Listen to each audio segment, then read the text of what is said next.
शासनाची जागा विकण्याच्या कराराची केली नोटरी, चौकशी होऊन संबंधितांवर कारवाईची मागणी. गावच्या एका सदस्याचा अप्रत्यक्ष सहभाग तर अनेक नोटऱ्या संशयाच्या भोवऱ्यात. सांगलीच्या कवठेमहांकाळ तालुक्यातील एका गावाच्या ग्रामपंचायत हद्दीतील महाराष्ट्र शासनाची जागा विकण्यासंदर्भात करार साठेखताची नोटरी करण्यात आल्याची माहिती समोर आली आहे.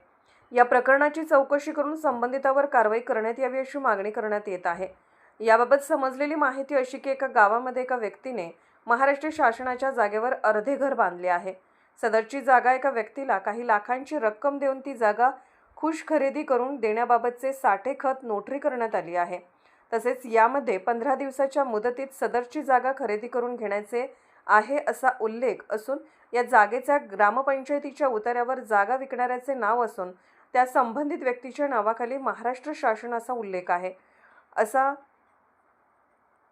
महाराष्ट्र शासनाचा उल्लेख असेल तर ती जागा ज्या व्यक्तीच्या ताब्यात आहे ती जागा व्यक्ती विकू शकते का किंवा दुसऱ्या व्यक्तीबरोबर ती जागा खुश खरेदी करून देण्याबाबतचे साठेखत नोटरी करून देऊ शकते का, तसेच ज्या संबंधित जबाबदार नोटरी करणाऱ्या व्यक्तीने महाराष्ट्र शासनाचे नाव असतानाही नोटरी केली आहे तसे करू शकतात का, या संपूर्ण प्रकरणाची चौकशी होणे गरजेचे आहे.